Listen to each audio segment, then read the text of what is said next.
क्षेत्र कलोनी स्थित Neelkanth table tennis academy द्वितीय वार्षिक ग्रीष्मकालीन प्रशिक्षण शिविर 3/6/2025 तारीख ठारू आरंभ हो 9/6/2025 उद्यापित हो जाइछि। एही प्रशिक्षण शिविर में विभिन्न बयस वर्गर 11 जन खेलाड़ी अंशग्रहण करथिले।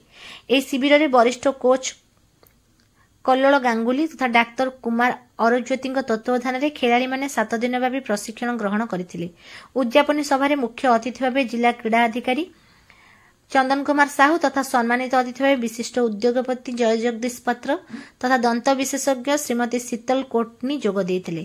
सभार प्रारंभ एकाडेमी सदस्य एडवोकेट श्री प्रकाश मिश्र श्री जगन्नाथ स्तोत्र उच्चारण होइथिला और या पर अतिथि मानक परिचय प्रदान और स्वागत संबर्धना करा जायतिला।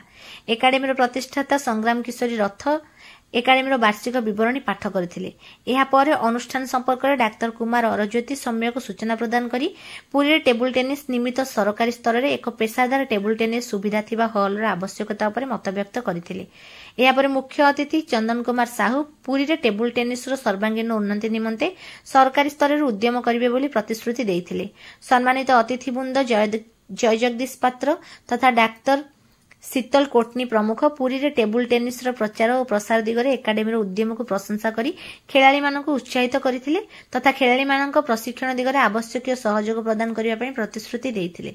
एहा पर अतिथि माने पुरी वरिष्ठ हैंडबॉल खेलाड़ी तथा निकट अतीत में भारत को एशिया बीच हैंडबॉल प्रतियोगिता प्रतिनिधित्व करथिबा रंजित महांती को संबर्धित करथिले। यहाँ पर जातीय टेबुल टेनिस प्रतियोगिता कनिष्ठ वर्ग में ओडिशा को प्रतिनिधित्व करथिबा एकाडेमी खेलाड़ी श्रीतिजा चौधरी और कुमारी अनोखी महांती अतिथि मान द्वारा संबर्धित होइथिले। शेष में प्रशिक्षण शिविर में अंशग्रहण करथिबा खेलाड़ी को प्रमाणपत्र प्रदान करा जायतिला। एकाडेमी सदस्य त्रिदीप दास तांकर वक्तव्य कहिथिले जे प्रशिक्षण शिविर आयोजन द्वारा खेलाड़ी मानक क्रीड़ा दक्षतार यथेष्ट उन्नति परिलक्षित होइछि। सभार शेष में डाक्तर कुमार अरज्योति धन्यवाद अर्पण करथिले।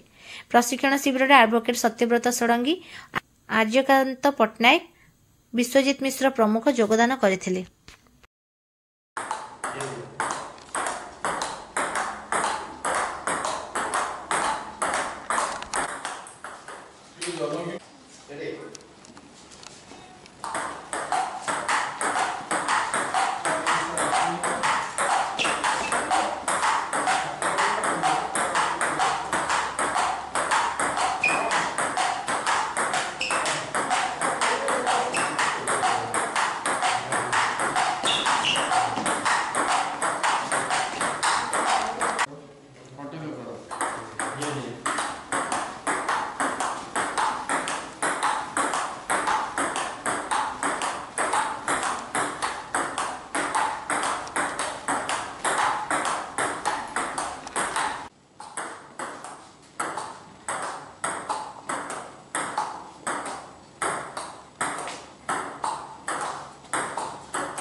डॉक्टर कुमार अरज्योति आयुर्वेदिक डॉक्टर पेशारे एवं निशारे टेबल टेनिस प्लेयर और coach annual summer coaching camp conduct होता 3 तारीख आरंभ होता आज शेष हो 9 जन पिला पार्टिसिपेट करते।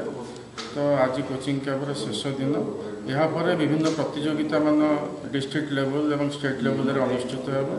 तो से पाने जपरी भल खेलें से उद्देश्य कोचिंग कैंपटी अनुष्ठित होता एवं यही कोचिंग राम किशोर रथ रिटायर्ड बैंक मैनेजर श्रीक्षेत्र कॉलोनी रे रोची हमर 31/8/2022 रे नीलकंठ टेबल टेनिस एकेडमी आरंभ हैला।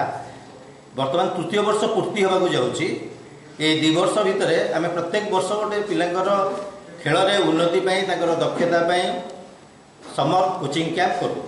एटा द्वितीय वर्ष समर कोचिंग कैंप रो आज शेष दिन उद्यापन उत्सव रे आमर मुख्य अतिथि district sports officer Chandan Kumar Sahu आसुचंदी श्रीयुक्त चंदन कुमार साहू आसुचंदी एवं उद्योगपति श्री जय जगदीश पात्र एवं डॉक्टर मिसेस शीतल कोटनी डेंटिस्ट 2 जन जाक आमको आसिकी आमको गौरवान्वित आज करछंती।